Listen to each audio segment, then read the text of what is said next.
नमस्कार साथियों, स्वागत है आप सभी का आईआरआई वाला के डिजिटल प्लेटफॉर्म पर। आज के इस कंप्लीट वीडियो में हम डिस्कस करेंगे क्या होता है एग्रो फॉरेस्ट्री, किस प्रकार से जो एग्रो फॉरेस्ट्री है वो हमारे फार्मर्स की इनकम को इंक्रीज कर सकता है, कितने टाइप का हमारा एग्रो फॉरेस्ट्री सिस्टम होता है उसको भी हम समझेंगे, किस प्रकार के क्वेश्चंस है वो हमारे जीआरएफ एसआरएफ एग्जामिनेशन में एग्रो फॉरेस्ट्री से पूछे जाते हैं, वो भी हम कंप्लीट इस वीडियो में डिस्कस करने वाले हैं। At the end of video हम देखेंगे कि पीवाईक्यूज जो ऑलरेडी हमारे एग्रो फॉरेस्ट्री से कौन कौन से क्वेश्चंस ऑलरेडी हमारे एग्जाम में आ चुके हैं। तो वीडियो को कंप्लीट देखिएगा।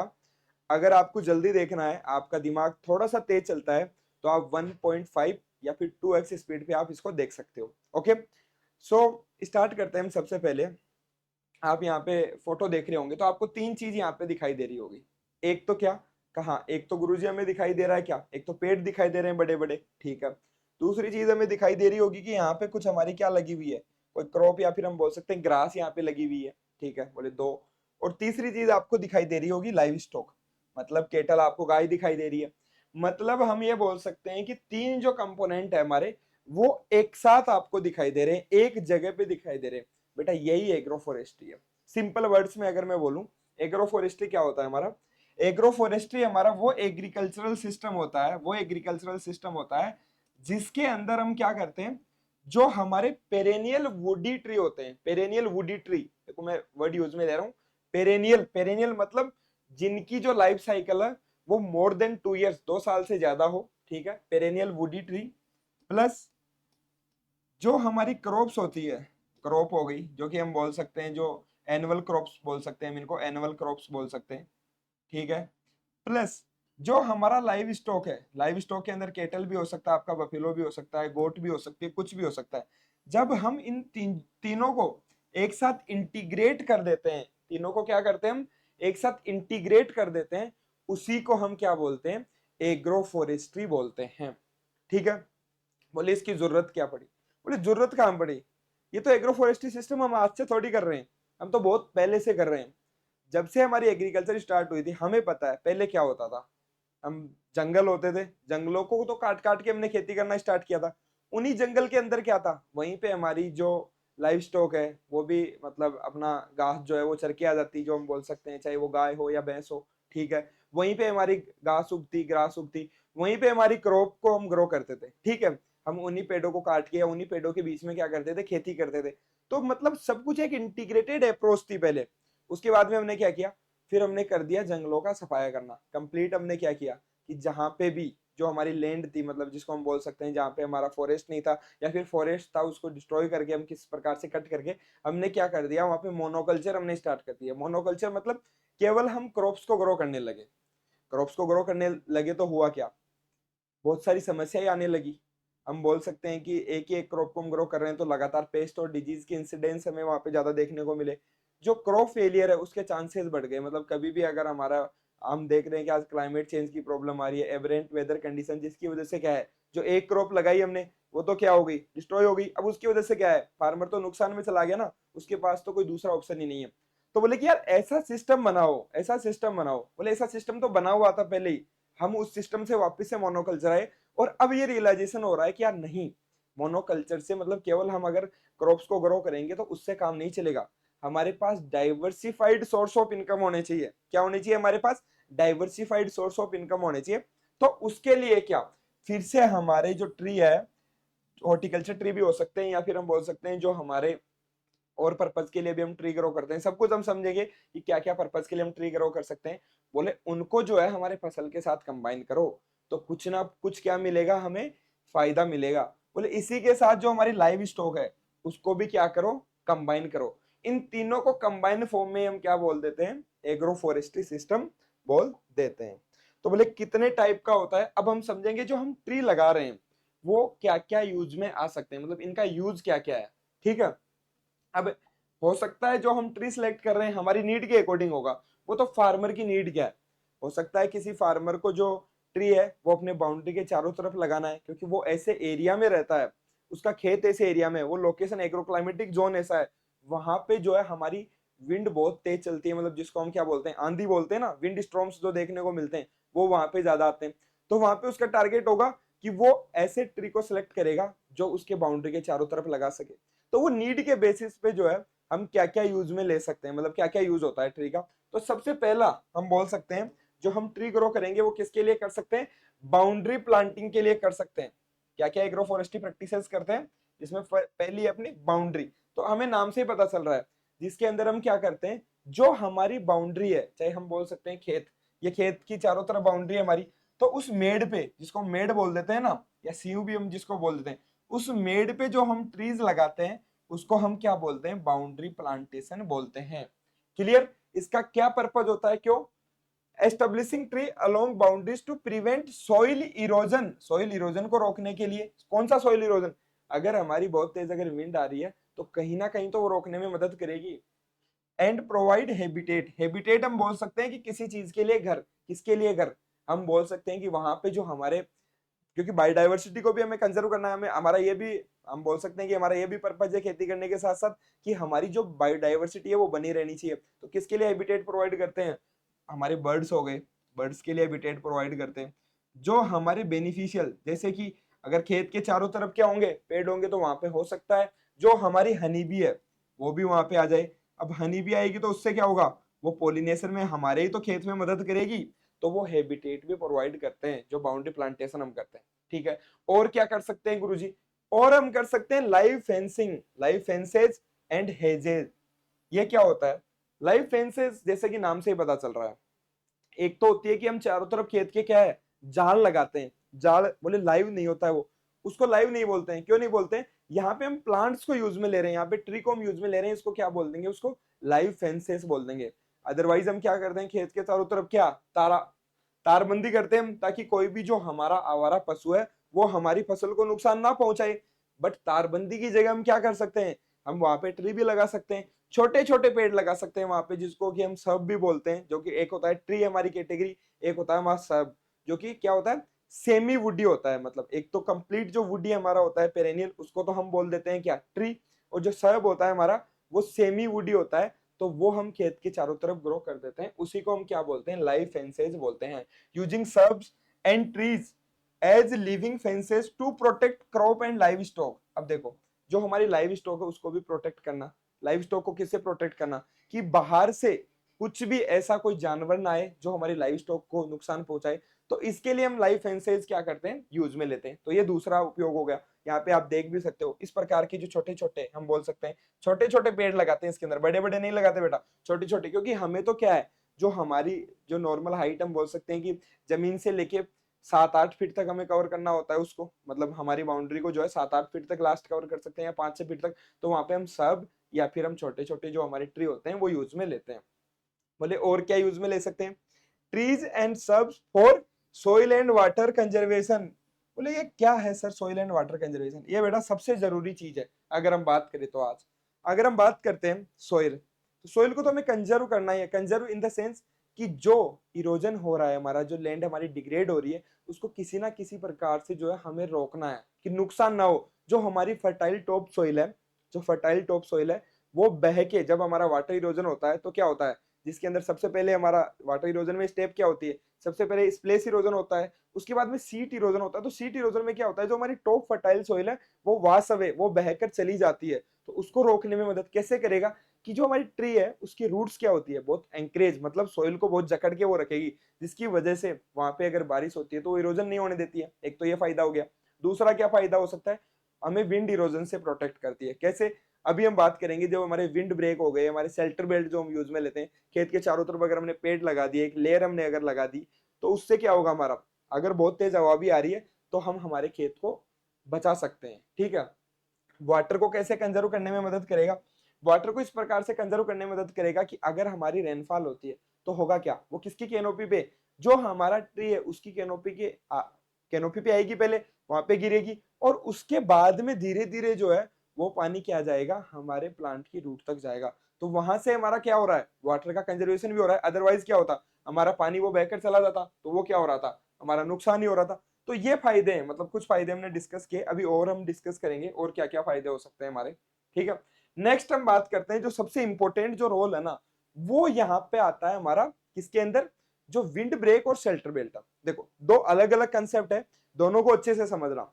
हमें लगता है कि विंड ब्रेक और शेल्टर बेल्ट एक्चुअली हम जब यूज में लेते हैं तो एक साथ ही टर्म दोनों को यूज में लेते हैं, पर दोनों का जो मीनिंग है वो डिफरेंट है। अगर हम खेत के अंदर केवल एक एक या फिर एक से तीन रो, 1 या 1 to 3 रो अगर ट्रीज की हम ग्रो कर रहे हैं, 1 से 3 रो अगर हम ग्रो कर रहे हैं, तो उसको हम क्या बोलते हैं, विंड ब्रेक बोलते हैं। मोस्टली इसके अंदर एक स्पेसीज, कोई भी हम एक स्पेसीज जो है हमारी ट्री की जो सुटेबल होती है उसको हम सिलेक्ट कर लेते हैं और उसको हमारे खेत के चारों तरफ हम ग्रो कर देते हैं। ठीक है भाई, लगा दिया। मोस्टली कब करते हैं ये, जब हमारा जो है फील्ड बहुत छोटा होता है, छोटा खेत होता है ना, जो हमारा स्मॉल और मार्जिनल फार्मर हो गया, वो मोस्टली विंड ब्रेक ही लगाता है। अगर लगाएगा तो वो खेत में क्या लगा, विंड ब्रेक ही लगाएगा। तो विंड ब्रेक क्या होता है हमारा, 20 मीटर इसकी जो विड्थ होगी बेटा, जो विड्थ होगी वो कितनी होगी, वो 20 मीटर से क्या होगी, हमारी कम होगी। ये जो हमारी ट्री जो हम लगा रहे हैं उनकी विड्थ कितनी होगी, 20 मीटर से कम होगी। और कितनी रो लगाएंगे, लास्ट 1 to 3 रो जो है हम ट्रीज के यहाँ पे लगाते हैं। नेक्स्ट है यहाँ पे, ये मेनली जो हमारी फील्ड है या फिर जो बिल्डिंग्स है उनको प्रोटेक्ट करने में मदद करती है। और स्मॉलर स्केल पे करते हैं प्रोटेक्शन, यहाँ पे किसी स्केल पे करते हैं, बहुत स्मॉलर स्केल पे। मैंने बता दिया ना, या तो स्मॉल या फिर मार्जिनल फार्मर जो है वो मेनली विंड ब्रेक लगाते हैं। ठीक है, फोकस ऑन, यहाँ पे जो हमारा मेन फोकस रहेगा कि वो जो डेंस स्पेसीज है जिनकी फोलिएज बहुत ज्यादा है या जो बहुत फास्ट ग्रो हो रही है, वैसी स्पीशीज को ही हम यहाँ पे सिलेक्ट करते हैं। शेल्टर बेल्ट क्या होगा, शेल्टर बेल्ट का कंसेप्ट थोड़ा अलग है। यहाँ पे शेल्टर बेल्ट के अंदर हम क्या करते हैं, यहाँ पे हम 2 से 3 स्पेसीज को सिलेक्ट करते हैं और हाइट वाइज लगाते हैं। हाइट वाइज कैसे, कि यहाँ पे जो हमारी विड्थ होगी वो होगी 50 मीटर से ज्यादा, 50 मीटर से तो ज्यादा होनी ही चाहिए, दैट इज मिनिमम। और विंड ब्रेक के अंदर 20 मीटर से कम होनी चाहिए और शेल्टर बेल्ट में कितनी, 50 मीटर से ज्यादा विड्थ होनी चाहिए। मतलब पहले एक हम स्पेसीज लगाएंगे कोई भी जो हाइट में छोटी होगी, फिर उसके बाद में थोड़ी उससे बड़ी लगाएंगे, फिर उससे बड़ी लगाएंगे। तो जो हमारी हवा आएगी, मतलब बहुत तेज अगर हमारी हवा आ रही है तो वो ऊपर की तरफ जाएगी, ऐसे ऐसे जाएगी ना, पहले छोटा है तो वो जैसे जाती जाती ऊपर की तरफ जाएगी। तो जिसकी वजह से क्या होगा, हमारा जो बहुत आगे तक जो है हमारी जो है वो सोइल कंजर्व रहेगी। इस प्रकार से अरेंज करते हैं यहाँ पे। ये है यहाँ पे, ये हमारी जो है स्मॉल हम ट्री स्पीसीज बोल सकते हैं यहाँ पे। ये हम मीडियम हाइट की बोल सकते हैं, क्या बोल सकते हैं, मीडियम हाइट की यहाँ पे सिलेक्ट करते हैं। और लास्ट में हम सिलेक्ट करते हैं टोलर, जिसकी हाइट जो है वो ज्यादा होती है, वो इस प्रकार से जो स्पीसीज हम सिलेक्ट करते हैं। अब इधर से हमारी क्या आ रही है, बहुत तेज विंड आ रही है। ठीक है, विंड ब्लो कर रही है, बहुत तेज विंड हमारी ब्लो कर रही है। तो वो जैसे ही आएगी बेटा तो होगा क्या, यहां से ऐसे ऊपर की तरफ जाएगी। तो जिससे जो हमारी यहाँ पे ये जो हमारी क्रॉप है, ये हमारी क्रॉप होगी या यहाँ पे हमारी कोई भी सॉइल होगी, तो उसको क्या करेगी, वो प्रोटेक्ट करेगी। क्या करेगी, वो प्रोटेक्ट करेगी। ठीक है, एक और कंसेप्ट ध्यान रखना, हमारे ये वैसे एग्रोमेट्रोलॉजी में आता है कि जो विंड आ रही है उस डायरेक्शन को क्या बोलते हैं, उस डायरेक्शन को बोलते हैं, जहां से विंड आती है हमारी उसको बोलते हैं विंडवार्ड, और जिधर जाती है उसको बोलते हैं हम लीवार्ड। ठीक है, तो ये भी ध्यान रखना, जिधर से आ रही है उसको हम क्या बोलते हैं, विंडवार्ड, जिस डायरेक्शन से आ रही है, और जिधर जा रही है उसको बोलते हैं हम लीवार्ड। तो ये भी आप ध्यान रखना। इसके अंदर जो हम स्पेसीज सिलेक्ट करते हैं वो क्या करते हैं, यहाँ पे multiple row of tree and shrubs. देखो यहाँ पे तो हम पहले सर्ब्स लगा देंगे, कोई भी सब स्पेसीज लगा देंगे, उसके बाद में जो है हम ट्री जो है मल्टीपल स्पेसीज जो है वो सिलेक्ट करते हैं। और हमारा जो यहाँ पे जो मेन पर्पज होता है वो होता है लार्ज स्केल प्रोटेक्शन। जो बड़े बड़े हमारे फार्म होते हैं, बोल सकते हैं कोई 100 हेक्टेयर का हो गया या फिर हमारा हो गया 500 हेक्टेयर का, वहां पे हम क्या लगाते हैं, शेल्टर बेल्ट लगाते हैं। क्लियर, यहाँ पे हमारा mix of tree and shrub for multilayer protection. यहाँ पे मल्टीलेयर प्रोटेक्शन के लिए जो है हम ट्री और सब स्पीसीज को क्या करते हैं, मिक्स करते हैं। तो ये कई बार एग्जामिनेशन में आ जाता है कि जो हमारी शेल्टर बेल्ट और विंड ब्रेक में जो है क्या डिफरेंस होता है। आपका स्टेटमेंट टाइप क्वेश्चन में भी आ सकता है, असर्शन रीजन क्वेश्चन में भी आ सकता है, और मल्टीपल जो ऑब्जेक्टिव टाइप क्वेश्चन होता है वहां पे भी यहाँ से क्वेश्चन आपको देखने को मिल सकता है। ठीक है, नेक्स्ट अब हम बात करते हैं और क्या यूज में आ सकता है हमारा। देखो और क्या यूज में आएगा, हमारा जो ट्री है फॉर एरियल फोडर, किसके लिए, एरियल फोडर एंड शेड। हम सब लोग जानते हैं कि कुछ हमारी ट्री स्पीसीज होती है, जैसे कि अगर मैं राजस्थान की बात करूं तो एक प्रोसोफिस साइनेरिया, जिसको हम बोलते हैं खेजड़ी। अब खेजड़ी से क्या मिलती है, हमें लूंग बोलते हैं, उसको क्या बोलते हैं, लूंग। उस लूंग को किसको खिलाते हैं, वो लूंग हम खिलाते हैं जो हमारी भेड़ बकरियां होती है। तो वो क्या काम करती है हमारा बेटा, फोडर का काम करती है। किसका काम करती है, वो जो हमारी लूंग होती है वो किससे मिल रही है, हमें ट्री से मिल रही है ना, तो वो फोडर का काम करती है। शेड, छाया का।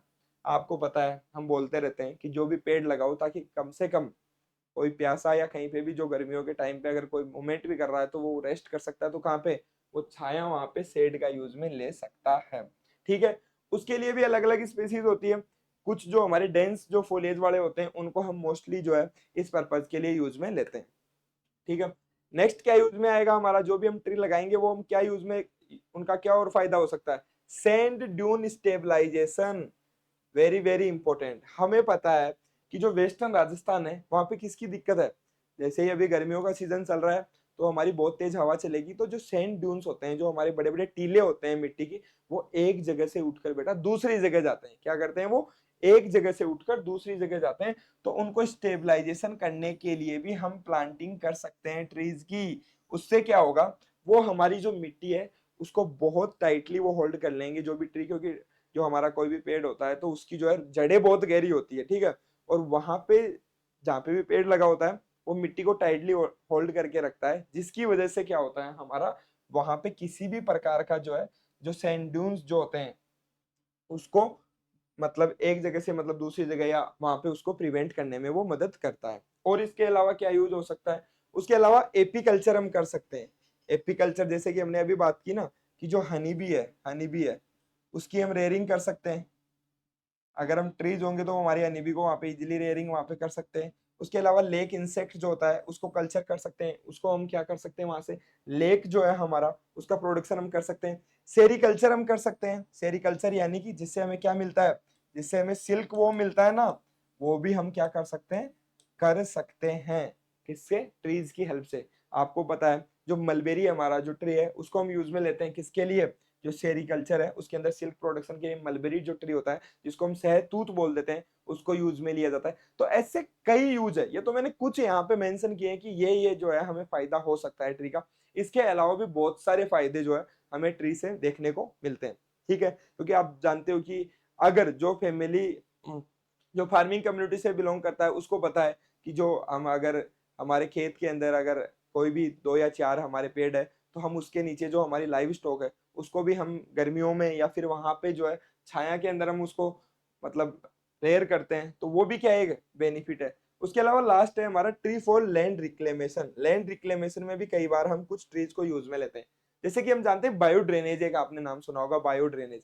बायो ड्रेनेज क्या होता है कि जब हम ड्रेनेज का मतलब होता है कि पानी निकालना, जो एक्स्ट्रा वाटर है उसको रिमूव करना ही क्या कहलाता है, ड्रेनेज कहलाता है। बायो अगर वर्ड आ रहा है इसका मतलब है कि जब कोई भी हम लिविंग सिस्टम या लिविंग प्लांट जो है प्लांट को यूज में लेके फिर वहां से पानी को निकालते हैं उसको हम बायो ड्रेनेज बोलते हैं। तो बायो ड्रेनेज के लिए जैसे यूकेलिप्टस है उसको हम यूज में लेते हैं क्योंकि उसकी ट्रांसपायरेशन रेट बहुत ज्यादा होती है। जो यूकेलिप्टस है जो हमारा सफेदा जिसको हम बोलते हैं उसकी ट्रांसपायरेशन रेट बहुत ज्यादा होता है, जिसकी वजह से उसको as a bio drainage use में लेते हैं।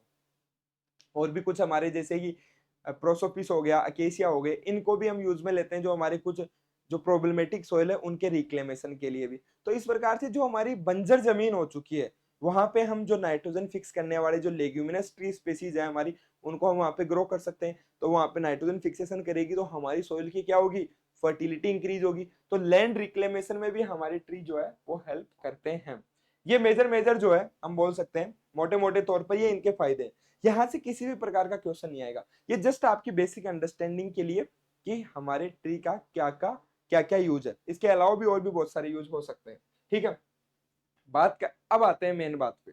ठीक है, देखो आपने नाम भी सुना होगा और सबसे इंपॉर्टेंट जो है यहाँ से जो क्वेश्चन आता है ना एग्रो फॉरेस्ट्री से, वो हमारा क्वेश्चन आएगा किससे, शिफ्टिंग कल्टीवेशन से। अगर सबसे ओल्डेस्ट अगर हम बात करें कि सबसे जो ओल्डेस्ट हमारा कौन सा मेथड है जो कि हम फॉलो करते हैं, तो वो शिफ्टिंग कल्टीवेशन ही है। पहले करते क्या थे और अभी भी जैसे नॉर्थ ईस्ट इंडिया है वहां पे प्रैक्टिस किया जाता है जिसको कि हम जूम कल्टीवेशन भी बोलते हैं बेटा। सुना होगा आपने अब तक कि जंगल जो है हमारा लगा रहता है, मतलब अगर नेचुरली हमारा फॉरेस्ट ग्रो हो रहा है तो वहां पे कोई भी कम्युनिटी जो होती है मतलब मोस्टली ग्रुप ऑफ फार्मर होता है, वो ग्रुप ऑफ फार्मर एक जगह से दूसरी जगह मूव करते हैं और करते क्या है, जो फॉरेस्ट है हमारा उसको कट करते हैं सबसे पहले। वो मान लीजिए नेचुरली यहाँ पे जो है हमारा कोई भी जो फॉरेस्ट है वो ग्रो कर रहा है उसको कट करेंगे। कट करने के बाद में क्या करते हैं, जो भी उसका रेजिड्यू होता है उसको जला देते हैं, कुछ दिन के लिए छोड़ देते हैं, वो जैसे ही सूख जाएगा उसके बाद में वो जला देंगे। इसीलिए इसको स्लेश एंड बर्न फार्मिंग भी बोलते हैं। क्या बोलते हैं, स्लेश एंड बर्न एग्रीकल्चर किसको बोलते हैं? Slash and burn agriculture shifting cultivation को ही बोलते हैं, क्योंकि हम कर क्या रहे हैं उसमें? उसमें सबसे पहले तो क्या कर रहे हैं हम? स्लेश, उसको काट रहे हैं, उसके बाद में बर्न मतलब उसको जला रहे हैं, इसलिए स्लेश एंड बर्न एग्रीकल्चर भी बोल देते हैं। उसके बाद में क्या करते हैं? जला दिया। अब हम वहां पे क्या करेंगे? क्रॉप ग्रो करेंगे। कितने साल के लिए? 2 से 3 साल के लिए। कितने साल के लिए करेंगे? 2 से 3, क्योंकि इतनी ही फर्टिलिटी होगी उसकी नेचुरली। उसके बाद में अगर और भी हम क्रॉप ग्रो करते हैं तो हमारी जो नेचुरल फर्टिलिटी है वो क्या हो जाएगी? वहां पे खत्म हो जाएगी, तो हमें उतना प्रोडक्शन नहीं मिलेगा। अब प्रोडक्शन नहीं मिलेगा तो फार्मर वहां पे थोड़ी रुकेगा, नहीं रुकेगा, वो तो मूव करेगा, वो दूसरी जगह जाएगा। ठीक है, ये हमारा जंगल था। पहले उसने एक लोकेशन सेलेक्ट की, इस लोकेशन को कट किया और यहाँ पे क्रॉप ग्रो की। ठीक है, उसके बाद में वो मूव कर गया, यहाँ पे जो दूसरी लोकेशन है यहाँ पे वो कट करेगा और यहाँ पे वो क्या करेगा? फिर उसके बाद में फार्मिंग करेगा। फिर ऐसे घूमते घूमते क्या होगा?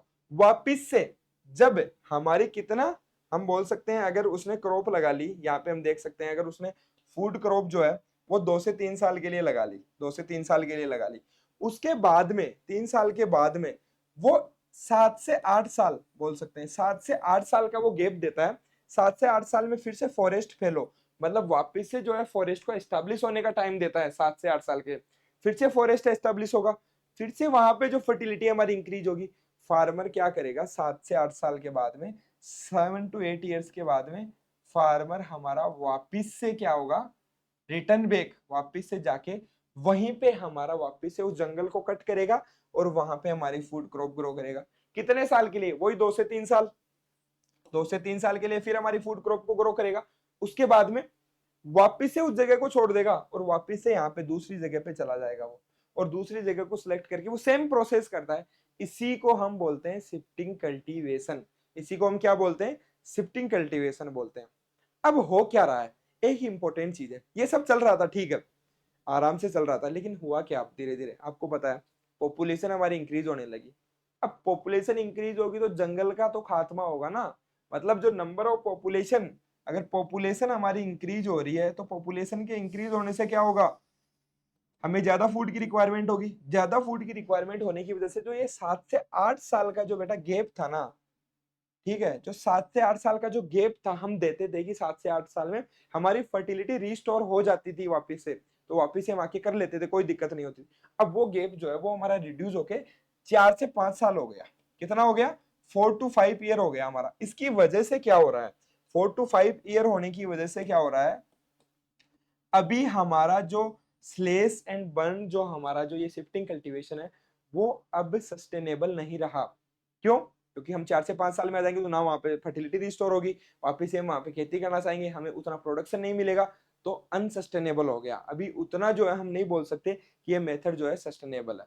ठीक है, और ये क्वेश्चन भी एक बार एग्जाम में आया था कि जो हमारा जो साइकिल है, ये जो ड्यूरेशन है दोनों का, वो इंक्रीज हुआ है या डिक्रीज हुआ है? तो आप ये ध्यान रखना, ये जो दोनों दो हम क्रॉप प्रोडक्शन लेते हैं उनके बीच का जो ड्यूरेशन है हमारा, वो ड्यूरेशन अब धीरे धीरे क्या हुआ? डिक्रीज हुआ। और उसका रीजन अगर आपसे एग्जाम में पूछा जाए, क्योंकि पॉपुलेशन हमारी क्या हो रही है? इंक्रीज हो रही है। ये इंपॉर्टेंट है। इसके अलावा ये जो हमारी स्लेश एंड बर्न फार्मिंग है, इसको कई अलग अलग नामों से जाना जाता है। देखो, एरिया वाइज हम बात करते हैं, अलग अलग कंट्रीज वाइज हम बात करते हैं। अगर हम बात करें नॉर्थ ईस्ट इंडिया की, और हमारा जो बांग्लादेश का कुछ पार्ट है, या म्यांमार की अगर हम बात करते हैं, तो वहां पे इसको क्या नाम से जानते हैं? जूम कल्टीवेशन के नाम से। जूम जो है एक लोकल टर्म है, मतलब इसकी वजह से इसको जूम कल्टीवेशन हम बोलते हैं। अगर हम बात करते हैं साउथ ईस्ट एशिया की, मतलब जैसे कि थाईलैंड हो गया हमारा, इंडोनेशिया हो गया और फिलीपींस हो गया। अब फिलीपींस वाले ये क्या बोलते हैं? ये बोलते हैं इसको स्वीडन। क्या बोलते हैं? Sweden agriculture. क्या बोलते हैं बेटा? नोट डाउन कर लो, स्वीडन एग्रीकल्चर बोलते हैं।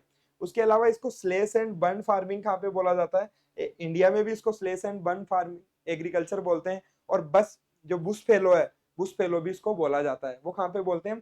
सेंट्रल अमेरिका हो गया हमारा, या फिर हम बोल सकते हैं अफ्रीका हो गया, और इंडिया में भी इसको बोलते हैं। क्लियर?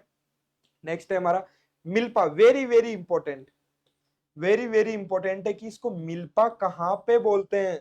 तो मैक्सिको। मैक्सिको में इसको क्या बोलते हैं? मिल्पा एग्रीकल्चर बोलते हैं। तो कई बार एग्जाम में आ चुका है, इवन ये जो मिल्पा वाला क्वेश्चन है ना, यहाँ से जो है यूपीएससी में भी क्वेश्चन आ चुका है। तो ये वेरी वेरी इंपॉर्टेंट है, अगर हम नोट डाउन करें इसको। ठीक है, कयोन कहाँ पे बोलते हैं? सेंट्रल अफ्रीका में। लद्दाख किस कहाँ पे बोलते हैं? इंडोनेशिया में बोलते हैं। रोका कहाँ पे बोलते हैं? ब्राजील में। रोका, अपने तो रोका किसको बोलते हैं? जो सगाई होती है उसको। बट यहाँ पे जो है भाई साहब, ब्राजील वाले जो है ना, ब्राजील वाले शिफ्टिंग कल्टीवेशन को रोका बोल रहे हैं, और अपने तो सगाई होती है उसको बोलते हैं कि रोका हो गया। ठीक है, याद रखना, ऐसे याद रह जाएगा आपके। टेवी, टेवी कहाँ पे बोलते हैं?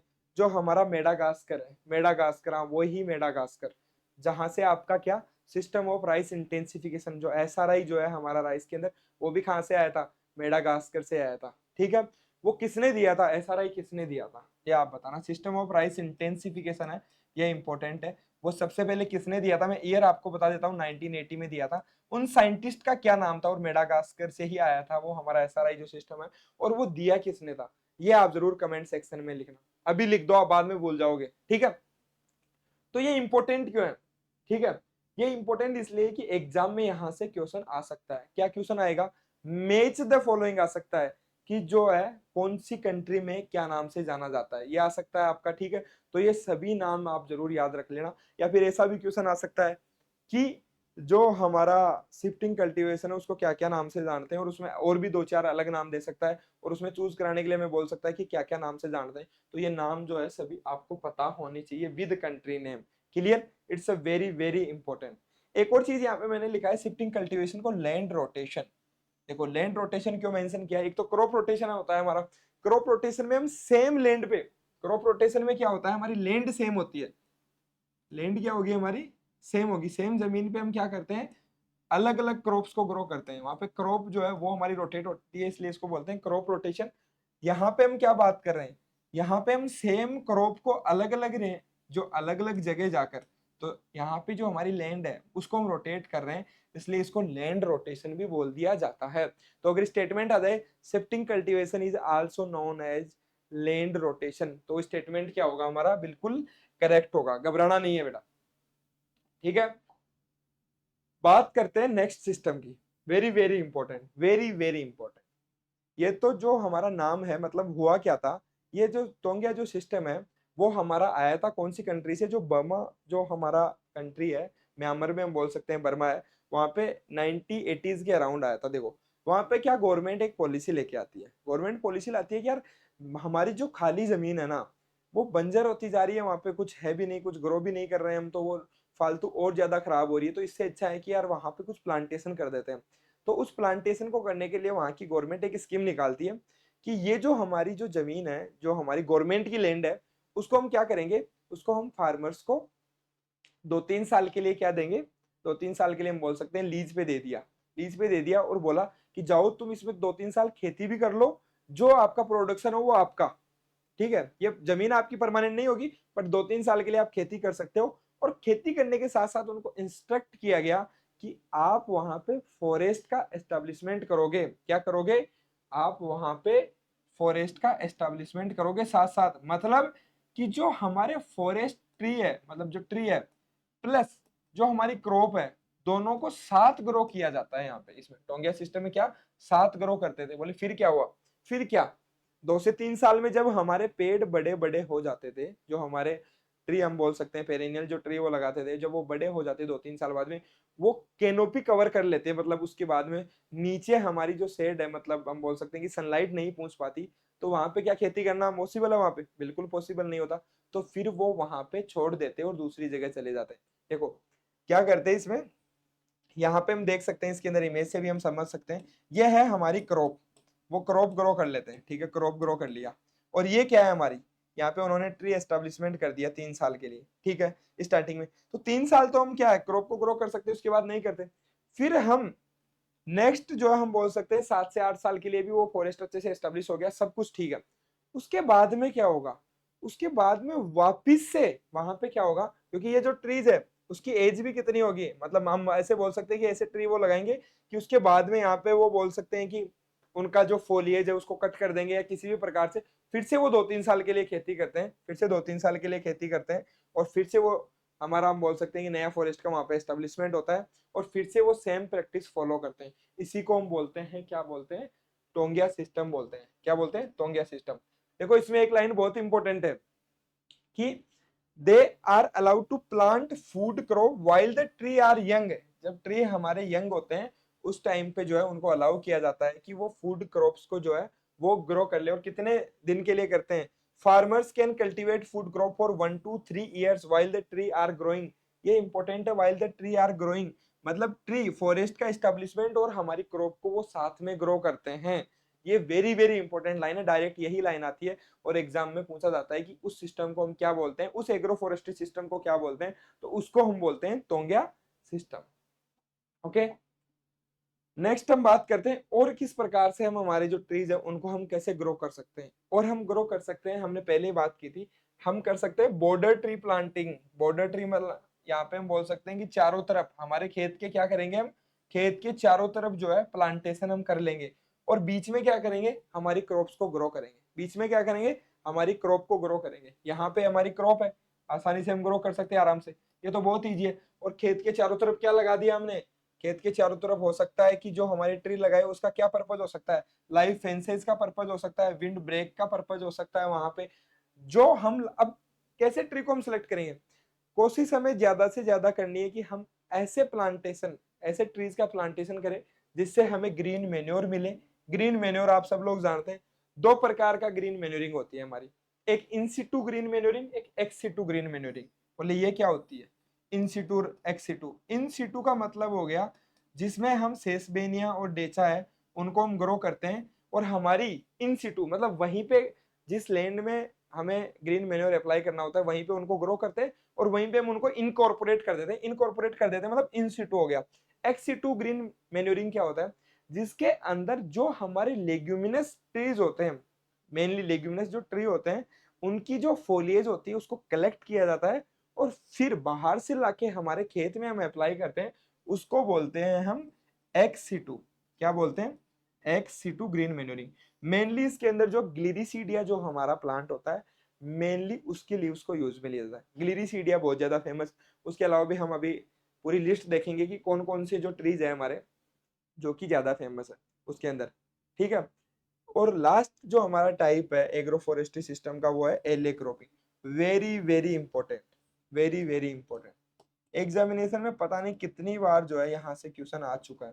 आता सिंपल है कि जहाँ पे मतलब वहां पे ये मेंशन होता है कि जब ट्री, जो हमारे ट्री है और हमारी क्रॉप है दोनों को साथ में ग्रो करते हैं तो उसको क्या बोलते हैं, उसको बोलते हैं एले क्रॉपिंग। अब साथ में कैसे ग्रो करते हैं, देखो एले, एले का मतलब होता है गलियारा। गलियारा हम बोल सकते हैं, दो ट्री का रो लगा दिया हमने और उसके बीच में खेती करते हैं, उसी को एले क्रॉपिंग बोलते हैं। इस प्रकार से हम देख सकते हैं यहाँ पे, ये देखो ये हमारा ट्री रो हो गई, ये ट्री रो हो गई और इसके बीच में जो है ये हम क्रॉप को लगा रहे हैं। ये क्या कर रहे हैं हम, यहाँ पे हमारी क्रॉप को ग्रो कर रहे हैं। ये जो रो है हमारी वो ट्री की रो है, यहाँ पे ट्री की रो बोल सकते हैं।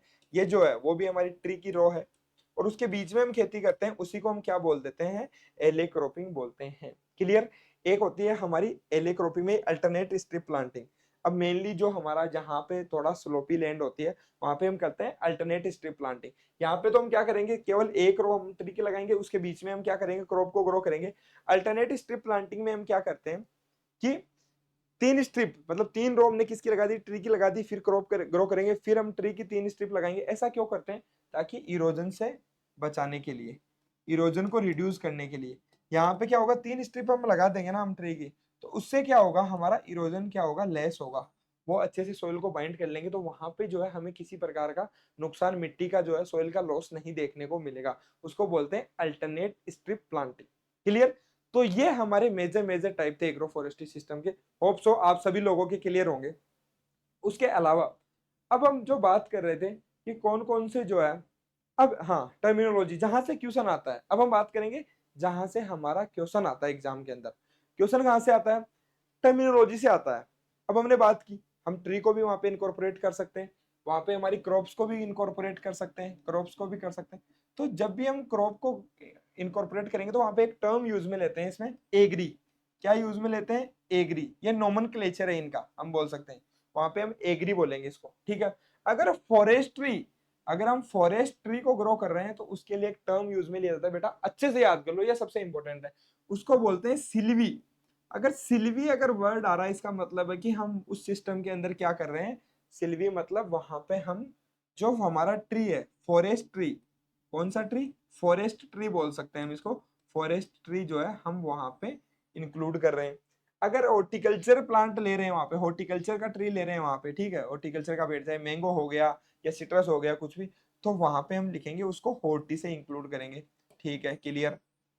अगर हम वहां पे लाइव स्टॉक को ले रहे हैं, अगर लाइव स्टॉक को वहां पे इंक्लूड कर रहे हैं हमारे सिस्टम के अंदर, तो उसको बोलेंगे हम पाश्चर। क्या बोलेंगे? पाश्चरल भी बोल देते हैं कई बार, और कई बार जो है हम इस तरीके से पाश्चर भी बोल देते हैं, यू आर ई से भी डिनोट कर देते हैं, यू आर ई से भी डिनोट कर देते हैं डायरेक्टली, या पाश्चरल, टी ओ आर एल, इससे भी डिनोट कर देते हैं। तो स्पेलिंग मैटर नहीं करती है, मेन ये है कि लाइव स्टॉक को किससे डिनोट करते हैं? पाश्चर से करते हैं। अब पाश्चर का दो मतलब होता है यहाँ पे, कि या तो हम वहां पे लाइव एनिमल, पाश्चर में भी क्या हो सकता है, हम एनिमल को वहां पे हमारे सिस्टम में इंक्लूड कर रहे हैं, या फिर पाश्चर हम उसको भी बोलेंगे, गौचर आपने सुना होगा ना कि यार ये तो गौचर की जमीन है, गौचर की जमीन है मतलब जो गवर्नमेंट की जमीन होती है, मेनली उसको ग्रासलैंड बोलते हैं, मतलब पाश्चर उसके लिए यूज में लिया जाता है कि वहां पे ग्रासेज ग्रो करे ताकि हम हमारी जो लाइव स्टॉक है उसको फीड कर सके। तो ये पाश्चर में हो सकता है कि ग्रासेज भी आ सकती है हमारी, दोनों चीज इसमें इंक्लूड होती है कि अगर हम ग्रास ग्रो कर रहे हैं किसके लिए, पर उसका पर्पज होना चाहिए कि लाइव स्टॉक को फीड करने के लिए अगर हम ग्रास को यूज में ले रहे हैं तो ही हम वहां पे पाश्चर वर्ड यूज में लेंगे। तो अगर इनको इंटीग्रेट करते हैं तो क्या बनेगा? अगर मैं इसको, मैं अगर वहां पे मान लीजिए कि मेरा खेत है, ठीक है, मैं वहां पे मेरे खेत में क्रॉप भी ग्रो कर रहा हूँ और फॉरेस्ट्री भी ग्रो कर रहा हूँ। क्या कर रहा हूँ? फॉरेस्ट्री। तो उस सिस्टम को क्या बोलूंगा मैं? फॉरेस्ट्री के लिए तो क्या यूज में लूंगा मैं? सिल्वी। और क्रॉप के लिए, अगर क्रॉप ग्रो कर रहा हूँ मेरी फूड क्रॉप, उसके लिए एग्री। तो मेरा सिस्टम जो है उसका नाम होगा agri silvi, agrisilviculture. मेरा सिस्टम क्या होगा? एग्री सिल्वी कल्चर बोल सकता हूं मैं। क्लियर? क्या बोल सकता हूं उसको? Agrisilviculture. अगर मान लीजिए प्लस इसके अंदर ही मैं और ऐड कर दूं कि मैं जो है ना हॉर्टिकल्चर प्लांट भी ले रहा हूं, मैं मैंगो लगा दिया मैंने, क्या लगा दिया? मैंगो अगर मैं लगा दिया तो उसको बोलूंगा मैं एग्री हॉर्टी सिल्वी कल्चर। उसको क्या बोलूंगा? एग्री हॉर्टी सिल्वी कल्चर बोलूंगा उसको। ठीक है। अगर उसी के अंदर, अगर मैं बोलता हूँ कि इसके अंदर जो है मैंने जो है दो, मेरे पास जो है वो क्या है, दो मैंने काऊ, मतलब दो केटल भी जो है मैंने वहां पे इंक्लूड कर ली मेरे फार्म पे, तो फिर अब मैं क्या बोलूंगा? एग्री हो गया, होटी हो गया, सिल्वी हो गया, अब आएगा इसमें पाश्चर भी। तो एग्री वो सिस्टम हो जाएगा एग्री होटी सिल्वी पाश्चरल, एग्री होटी पाश्चरल सिस्टम बोल सकता हूं मैं। मतलब एग्री होटी सिल्वी पास्टरल सिस्टम, इसका मतलब उसमें चारों जो कंपोनेंट है वो हम इंक्लूड कर रहे हैं। इसी प्रकार से क्वेश्चन आता है यहाँ पे, बहुत सिंपल क्वेश्चन आता है। मतलब जैसे मान लो एग्जाम के अंदर ये आ गया हमारा, ऐसे मेंशन आ जाता है वहां पे कि एग्री सिल्वी कल्चर का मतलब क्या होता है उसमें, एक तो ऐसे आ सकता है, या फिर अलग से क्या मेंशन आ सकता है हमारा कि जो मैं मेरे फील्ड के अंदर जो है, मैं मेरे खेत के अंदर जो है मैं वहां पे क्रॉप ग्रो कर रहा हूँ। ठीक है, मान लो मैंने राइस क्रॉप ग्रो किया, वहां पे ये भी मेंशन आ सकता है कि राइस मैंने लगा रखी है, प्लस जो नीम का प्लांट है वो मैंने लगाया है वहां पे, प्लस वहां पे जो है मेरे मैंगो भी है मेरे खेत में। तो इस सिस्टम को क्या बोलेंगे? तो मैंगो क्या हो गया? होटी। मैंगो के लिए क्या आएगा? होटी आएगा मेरा। नीम के लिए क्या आएगा मेरा? नीम के लिए आ जाएगा हमारा सिल्वी, क्योंकि फॉरेस्ट्री प्लांट हो गया ये। जो राइस है उसके लिए क्या आएगा? एग्री आएगा। तो ये मेरा सिस्टम क्या हो गया? एग्री सिल्वी होटी सिस्टम हो गया। क्लियर? हो सकता है दूसरा आ जाए कि वहां पे हमारे मेंशन कर दे कि मैं कोई भी जो है सिंचरस सिलियारिस, जो मेरी ग्रास होती है, सिंचरस जो ग्रास होती है वो मैं लगा रहा हूँ। ठीक है, सिंचरस जो मेरी ग्रास होती है उसको मैं ग्रो कर रहा हूँ, प्लस उसके अंदर और क्या, सिंचरस की जगह आप ले लीजिए सेवन ग्रास, क्योंकि बहुत फेमस है। मतलब अगर मैं बात करूँ सेवन ग्रास अगर मैं ग्रो कर रहा हूँ, प्लस उसके साथ मैं ग्रो कर रहा हूँ, यहाँ पे मैं क्रॉप बोल सकता हूँ pearl millet, pearl millet, plus मेरे पास जो है गोट रेयरिंग भी मैं कर रहा हूँ, गोट रेयरिंग भी मैं कर रहा हूँ। तो इसको क्या बोलेंगे? तो सेवन क्या होगी? मेरी ग्रास हो गई। नहीं नहीं, गोट रेयरिंग नहीं होगी फिर सेवन, अब अगर हम ग्रास ले चुके हैं पहले ही, तो यहाँ पे हम बोल सकते हैं, हमने ले लिया यहाँ पे मैंगो, मैंगो ले लिया, मैंगो ट्री ले लिया। ठीक है, तो सेवन क्या हो गई? हमारी ग्रास हो गई। ग्रास किस में आएगी? पाश्चर में आएगी। तो इसके लिए तो पाश्चर से डिनोट कर देंगे। जो पल मिलेट है वो हमारी क्रॉप हो गई, वो किस में आएगी? वो एग्री में आएगी। मैंगो हो गया होटी। तो ये कौन सा सिस्टम हो जाएगा मेरा? ये कौन सा सिस्टम हो जाएगा बेटा? ये हो जाएगा मेरा agri horti pastoral system, agri horti pastoral system. तो इस प्रकार के क्वेश्चन हमें एग्जामिनेशन में देखने को मिलते हैं। तो जैसे यहाँ पे एग्री सिल्वीकल्चर का मतलब, एग्री का मतलब क्रॉप हो गया, सिल्वीकल्चर का मतलब क्या हो गया? सिल्वीकल्चर का मतलब क्या हो गया? सिल्वीकल्चर का मतलब हो गया मेरा फॉरेस्ट्री हो गया, फॉरेस्ट ट्री हो गया। क्लियर? नेक्स्ट, जो सिल्वी पास्टरल है, देखो सिल्वी का मतलब क्या हो गया? यहाँ पे फॉरेस्ट्री हो गया, और पास्चरल का मतलब है यहाँ पे एनिमल से बोल सकते हैं, या फिर हम बोल सकते हैं ग्रास भी हम ग्रो कर सकते हैं, ठीक है। दोनों ओब्लिक लगा के हम कोई सा भी हो सकता है इनमें से, ठीक है। सिल्वी होटी, सिल्वी मतलब फिर से हमारा क्या हो गया यहाँ पे, फॉरेस्ट्री प्लस हॉर्टिकल्चरल प्लांट लगाते हैं हम कोई भी, ठीक है। सिल्वी का मतलब फिर हो गया फॉरेस्ट्री, होर्टी का मतलब क्या हो गया हमारा हॉर्टिकल्चरल प्लांट, पास्चरल का मतलब ग्रास या एनिमल, एग्री का मतलब क्रॉप, सिल्वी का मतलब फॉरेस्ट्री, पास्चरल का मतलब क्या हो गया ग्रास या फिर लाइव स्टॉक हो गया। फिर लास्ट है हमारा सिस्टम एग्री हॉर्टिकल्चर, जिसमें केवल हम क्या क्रॉप ग्रो करेंगे, और क्रॉप ग्रो करने के साथ साथ में हॉर्टिकल्चरल भी कर सकते हैं। अब इसका पर्पज दो तरीके से हो सकता है, पर्पज जो हम कर रहे हैं ना ये सब, इसका दो पर्पज हो सकता है हमारा, क्या हो सकता है।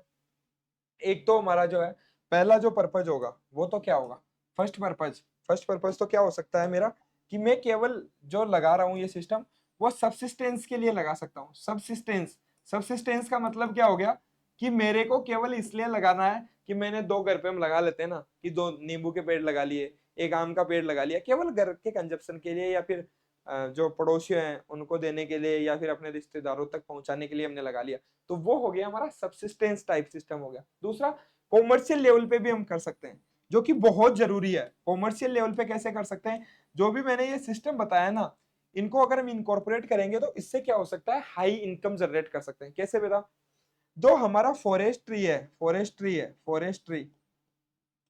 उससे मुझे क्या मिल सकता है, मुझे टिम्बर मिल सकता है, ठीक है, लकड़ी मिल सकती है। उससे मेरे को क्या मिल सकता है, फोडर मिल सकता है। और क्या मिल सकता है उससे मुझे, अगर मैं हॉर्टिकल्चरल अगर लगा रहा हूँ तो मेरे को वहां पे फ्रूट्स मिलेंगे, तो उन फ्रूट्स को हम सेल करके क्या कर सकते हैं, हमारी इनकम इंक्रीज कर सकते हैं, बस हमारी इनकम को डाइवर्सिफाइड कर सकते हैं। केवल हम एक सोर्स पे डिपेंडेंट नहीं रहेंगे, फिर केवल हमारी क्रॉप्स पे डिपेंडेंट नहीं रहेंगे, हमारी क्रॉप हो सकता है फेल हो जाए। ये हमारे को जो एडवर्स क्लाइमेटिक कंडीशन है उसके लिए भी हमें रेजिलेंट बनाता है एग्रो फॉरेस्ट्री सिस्टम। कैसे, कि जो भी हमारी प्रैक्टिस है वो कहीं ना कहीं हमारे सोइल को कंजर्वेशन में करने में मदद करती है, ऑर्गेनिक मैटर को इंक्रीज करेगी। अगर हमारी ग्रीन मैन्योरिंग, अगर हमने जो हमारा नाइट्रोजन फिक्सिंग अगर हम ट्री सेलेक्ट करते हैं अगर लेग्यूमिनस, तो वो हमारा ऑर्गेनिक मैटर को वहां पे इंक्रीज करेगा, नाइट्रोजन के अमाउंट को इंक्रीज करेगा। तो कई प्रकार के जो है हमारे फायदे हो रहे हैं अगर हम देखेंगे तो एग्रो फॉरेस्ट्री सिस्टम से। तो इसलिए कुल मिला के हमें इसको कॉमर्शियल लेवल पे करना चाहिए, जिससे कि हमारे फार्मर की इनकम इंक्रीज हो। ये देख सकते हो, ये मतलब हमारे घर की ही फोटो है मतलब, ठीक है। तो यहाँ पे हम देख सकते हैं कि यहाँ पे क्या होगा, ये जो है हमारा, जिसको कि हम क्या बोलते हैं, जिसको कि टिक्कर हम बोल देते हैं वैसे तो, ठीक है। जो अकेसिया जो हमारी स्पीसीज होती है वही है यहाँ पे हमारी। और इसके नीचे हम देख सकते हैं जो हमारी बफेलो है, वो यहाँ पे क्या कर रहे हैं, हम इसको छाया के लिए हम बोल सकते हैं, एज ए शेड पर्पज के लिए हम यूज में ले रहे हैं यहाँ पे। शेड के साथ साथ क्या होगा, कि इसके जो फ्रूट होते हैं, इसका जो हमारा क्या आएगा फ्रूट आएगा ना, तो उस फ्रूट को हम जो, अगर हमारी गोट है तो गोट को भी क्या कर सकते हैं, वो गोट के लिए क्या है, वो फूड का काम करती है। गोट के लिए क्या करती है, वो फूड का काम करती है। जो हमारा इसका अकेशिया जो है उसका जो फ्रूट है वो गोट के लिए फूड का काम करती है। प्लस ये नाइट्रोजन फिक्सिंग है हमारा, तो ये मतलब हम बोल सकते हैं कि जो नाइट्रोजन फिक्सेशन करेगा तो हमारी सॉइल के अंदर जो फर्टिलिटी है वो भी हमारी इंक्रीज होगी। क्लियर। तो इस सिस्टम को क्या बोलेंगे, सिल्वो पास्चरल हम बोल देंगे। सिल्वो इसलिए क्योंकि हमारा जो ट्री है उसके लिए हम यूज में ले रहे हैं, और पास्चरल हम यूज में ले रहे हैं जो हमारा लाइव स्टॉक है उसके लिए। बेटा अब बात करते हैं कुछ इंपॉर्टेंट ट्रीज की, ये आप नोट डाउन जरूर कर लेना। अभी तक तो मतलब ज्यादा एग्जाम में क्वेश्चन नहीं आया, पर कई बार आ जाता है, मतलब इनके साइंटिफिक नेम से। ये इंपॉर्टेंट हमारे कुछ ट्री है, मोस्ट इंपॉर्टेंट ट्री, जिनको मोस्टली जो है हम यूज में लेते हैं। किसके लिए, जो हमारा एग्रो फॉरेस्ट्री सिस्टम है उसके अंदर।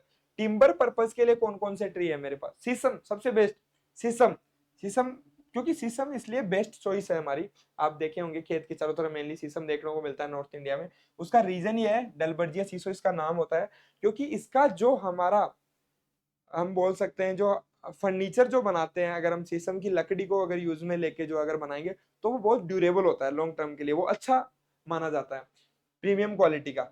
दूसरा होता है हमारा इंडियन रोजवुड, इनके नाम याद कर लेना, नाम और साइंटिफिक नेम। ये भी हमारा डलबर्जिया लेटिफोलिया जो है इसका साइंटिफिक नेम होगा, और इससे भी हमें फर्नीचर भी मिलता है। उसके साथ साथ जो म्यूजिकल इंस्ट्रूमेंट है वो भी हम इससे बना सकते हैं, ठीक है। तो मतलब इसकी प्राइस क्या रहेगी मार्केट में, ज्यादा रहेगी। नेक्स्ट हमारा हो गया मेंजियम, हम इसको बोल सकते हैं अकेसिया मेंजियम, इसकी स्पेसीज होती है। ये बहुत फास्ट ग्रोइंग टिम्बर ट्री होता है हमारा, और जो हमारी वुड बेस्ड इंडस्ट्रीज होती है मेनली जो है वो इसको खरीदती है, ठीक है। नेक्स्ट हमारा टीक हो गया, tectona grandis, very very important. मैं जिसके स्टार लगा रहा हूँ उसका तो साइंटिफिक नेम आपको याद होना ही चाहिए। टेक्टोना ग्रैंडिस जो होता है, इसका भी जो है हम फर्नीचर वगैरह में या फिर जो शिप बिल्डिंग है उसमें यूज में लिया जाता है। जितनी भी हमारी शिप जहाज जो बनती है तो उसके अंदर किसका यूज आता है, हमारे टेक्टोना ग्रैंडिस का आता है। नेक्स्ट हमारा हो गया अल्बिजिया लेबेक, ये भी आप नाम याद रखना, ये भी इंपॉर्टेंट है सीरीज का। ये हमारा मेनली, अब ये जो हमने बात की वो तो टिम्बर पर्पज के लिए, ये चार तो आप क्वेश्चन आ सकता है कि विच ऑफ द फॉलोइंग, जो हमारा जो स्पीसीज है वो टिम्बर पर्पज के लिए यूज में लिया जाता है या नहीं लिया जाता, तो आप ये स्पीसीज याद कर लेना। इनके अलावा भी बहुत सारी है लेकिन एटलीस्ट इतनी तो आपको याद होनी ही चाहिए। फोडर पर्पज के लिए अगर हमें ग्रो करना है, अगर फार्मर की नीड है कि मेरे को जो है ना वो फोडर के लिए चाहिए, जो भी मैं ट्री सिलेक्ट करूंगा वो मेरे को फोडर वाले चाहिए, ठीक है, वो अपनी जरूरत के हिसाब से सिलेक्ट कर सकता है। सुबबूल हो गया हमारा, जिसका ये वेरी वेरी इंपॉर्टेंट, इसका नाम तो आपको पता होना ही चाहिए, ठीक है। ल्यूसीनिया जो ल्यूकोसिफेला जो होता है हमारा, नाइट्रोजन फिक्सिंग ट्री होता है for fodder and green manure.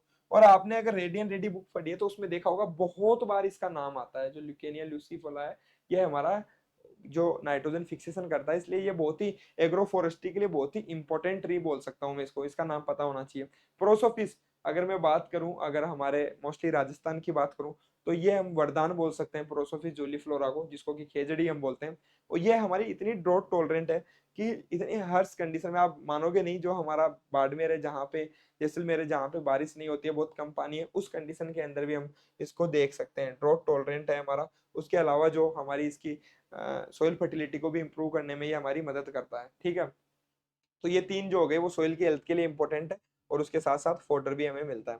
Next, अगर फ्रूट चाहिए तो फ्रूट के लिए तो हमारे पास बहुत सारे एग्जाम्पल हम बोल सकते हैं, ठीक है।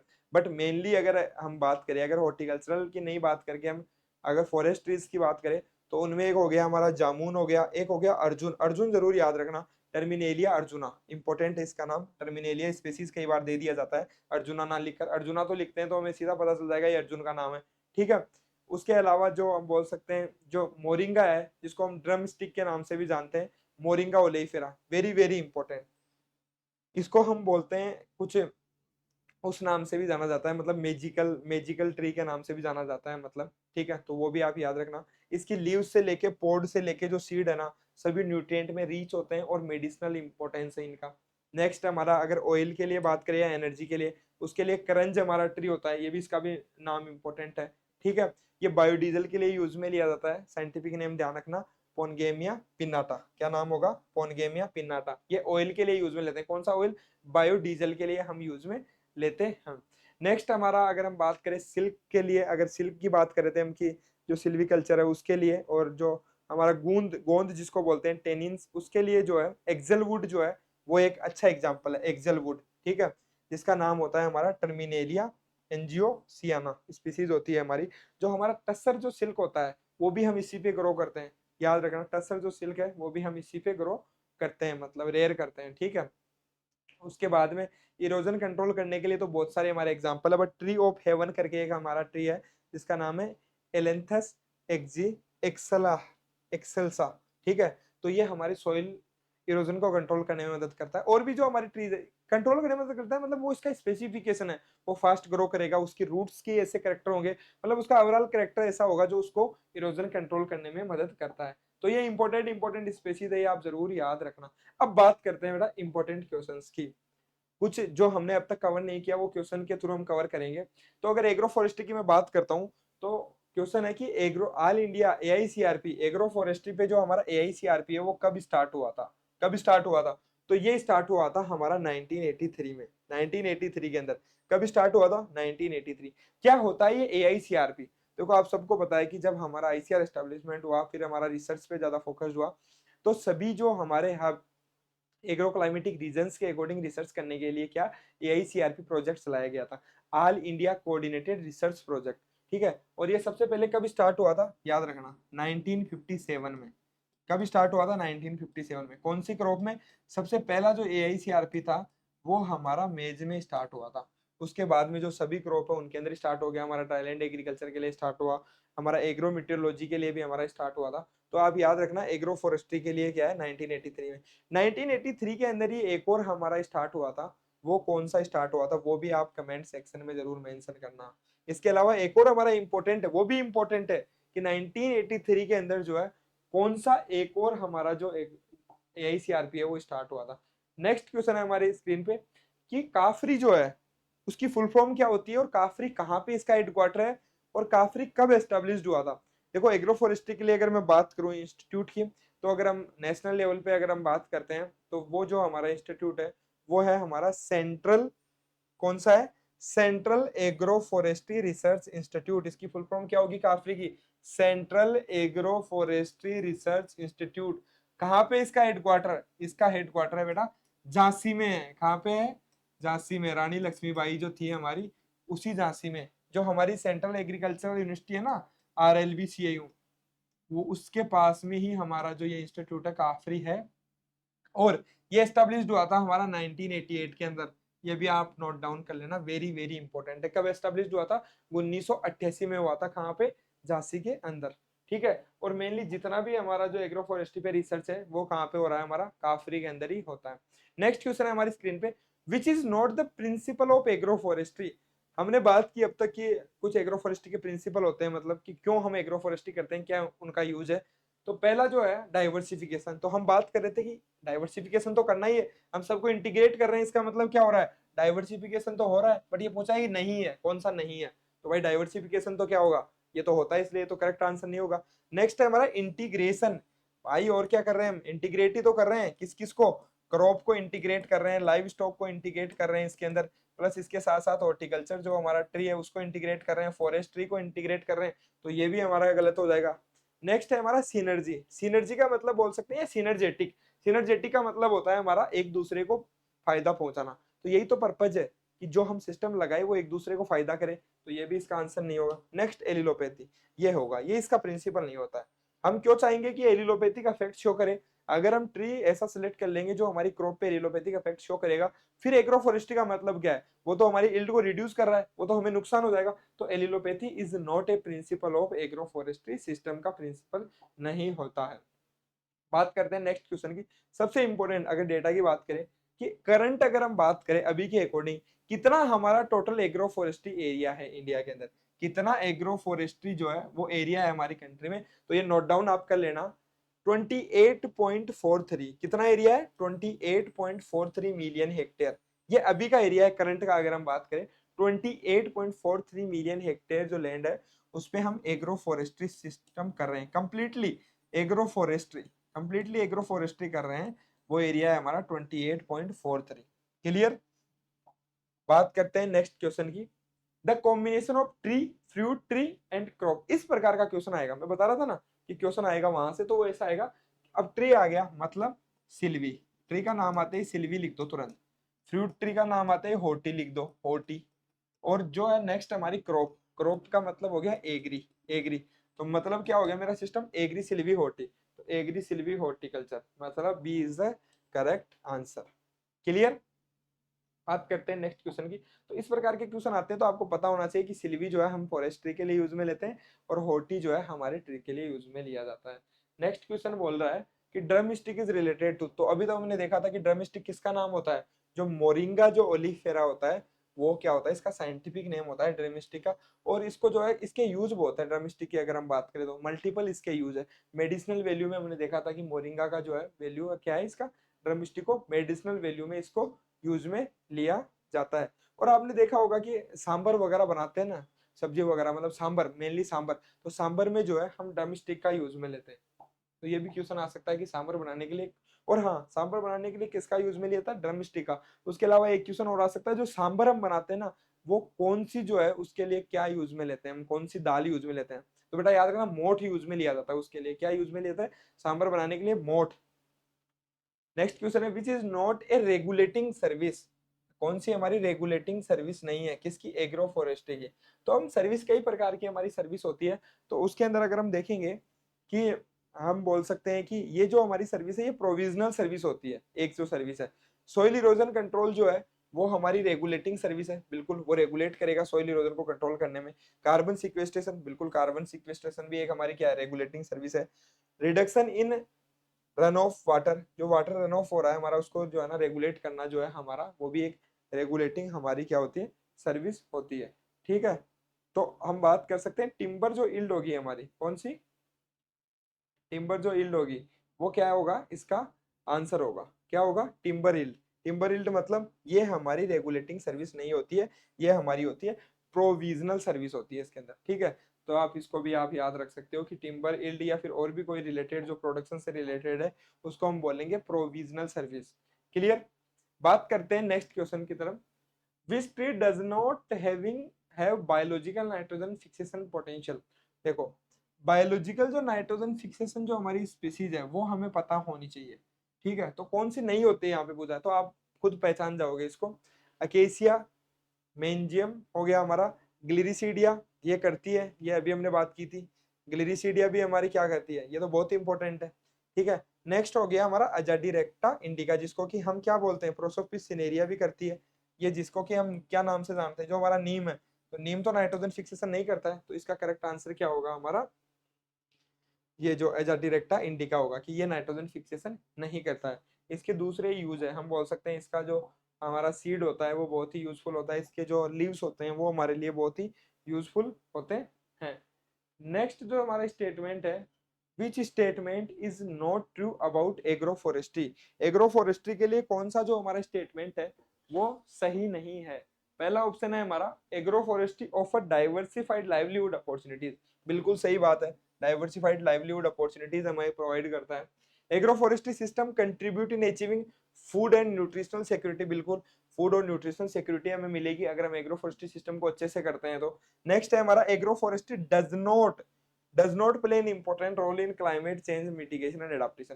यार प्ले करता है यार, ऐसी बात नहीं है, ये तो हम ऐसे नहीं बोल सकते कि एग्रोफोरेस्ट्री जो है वो कोई रोल प्ले नहीं करता, ये तो रोल प्ले करता है।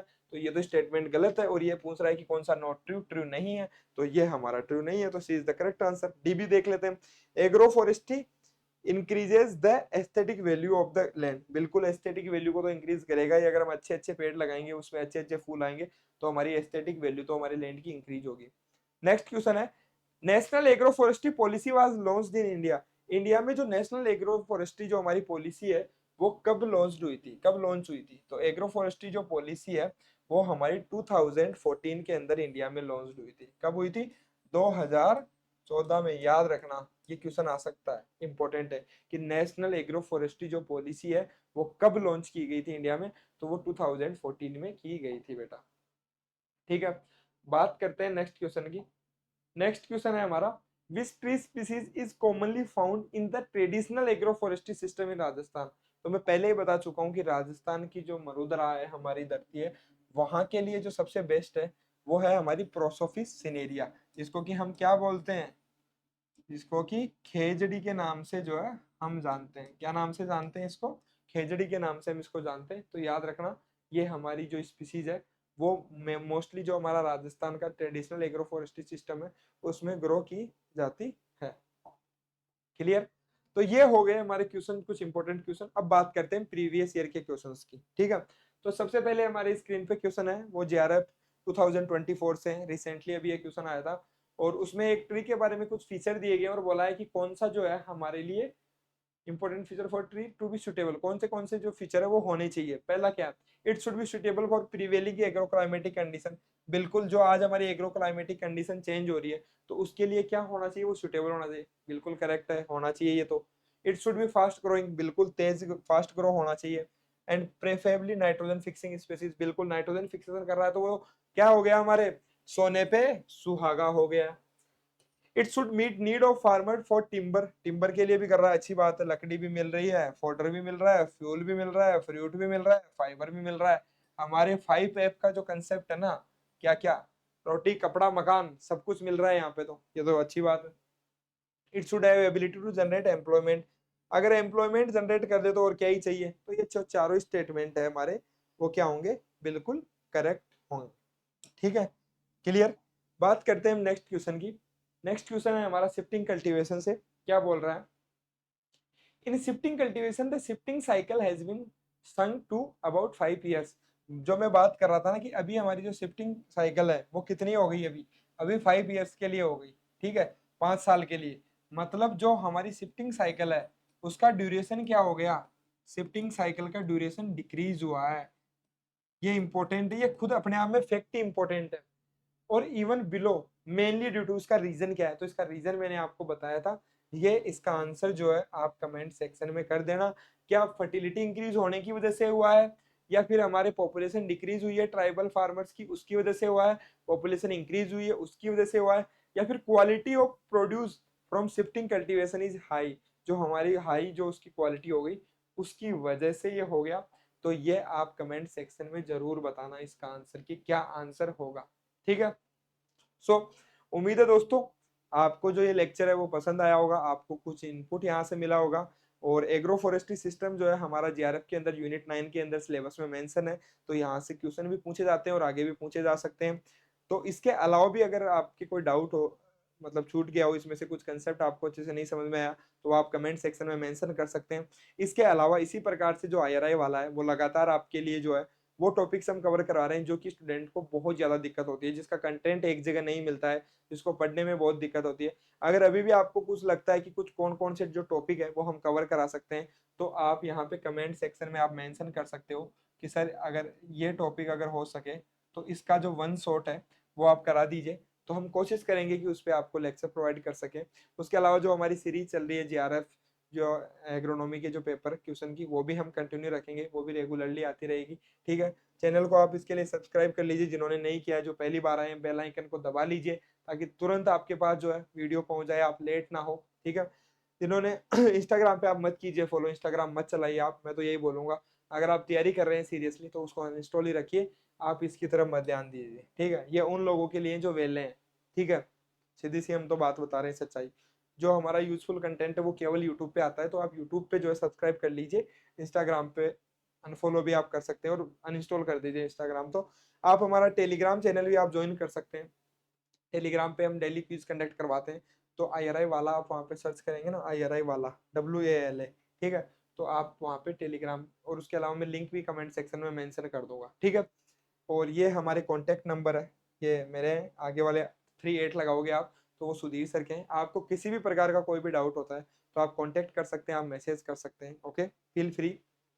और इसी प्रकार से जो है आप पढ़ते रहिए अच्छे से, नई नई चीज़ें आप सीखते रहिए, और कोशिश कीजिए कि मतलब जो भी आप सीख रहे हैं उसको आप आगे तक भी, जो भी आपके जूनियर्स हैं उनको मतलब एक अच्छी गाइडेंस दीजिए, ताकि वो भी अपनी जो भी मतलब हम बात करते हैं ना एग्रीकल्चर की, तो सच में मतलब अब वो टाइम आ गया है कि हमें, अगर हम बात करते हैं ना ग्रीन रिवॉल्यूशन 2.0, तो अब ग्रीन रिवॉल्यूशन 2.0 लाना ही होगा। किस सेंस में लाना होगा, चाहे वो एजुकेशन में लाए हम या किसी भी प्रकार से, अगर हमें एग्रीकल्चर को, अगर हमारे फार्मर्स को जिनके लिए हमें काम करना है, वो हमारे दिमाग में होना चाहिए कि उनके लिए हमें काम करना है, चाहे किसी भी प्रकार से। तो आप अपने जूनियर्स को प्रमोट करते रहिए, हमेशा अपने आप पे प्राउड फील कीजिए कि आप जो भी कर रहे हैं वो अच्छा कर रहे हैं। कहीं ना कहीं किसी ना किसी प्रकार से जो है आप ऐसा काम करते रहिए जो कहीं ना कहीं या तो आने वाली पीढ़ी को आप तैयार करें, या फिर जो हमारे फार्मर्स है उनकी किसी भी प्रकार से आप मदद कीजिए। ये जो एग्रो फॉरेस्ट्री सिस्टम समझा है आपने, कोशिश करना है कि अगर आप फार्मिंग करते हो तो घर पे इम्प्लीमेंट करने की कोशिश जरूर करना। कम से कम 1 से 2 जो ट्रीज वगैरह है वो आप लगा सकते हो, ताकि उससे क्या होगा, आपके वहाँ पे इनकम का सोर्स भी जनरेट होगा। और वेल नोन हम जानते हैं कि कार्बन डाइऑक्साइड को कम करने में तो वो मदद करेगा ही। पता नहीं आईपीएल में तो कितने पेड़ लगते हैं या नहीं लगते हैं अगर डॉट बॉल जाती है तो, बट आप कोशिश कीजिए कि एज ए एग्रीकल्चर स्टूडेंट इस बार गर्मियों में एक पेड़ जरूर लगाए। ठीक है। बहुत सारी क्या मतलब, हमें पता है कि जो करंट गवर्नमेंट है वो स्कीम लाती है एक पेड़ माँ के नाम, और वो स्कीम लाने के बाद में हजारों पेड़ काट देती है। तो उन चीजों से बचिए, लेकिन आप रियलिटी में काम कीजिए, मतलब एक पेड़ जरूर लगाइए। ठीक है, मैं यही बोलूंगा। इसके साथ इस वीडियो को यहीं पे एंड करते हैं। जय हिंद दोस्तों।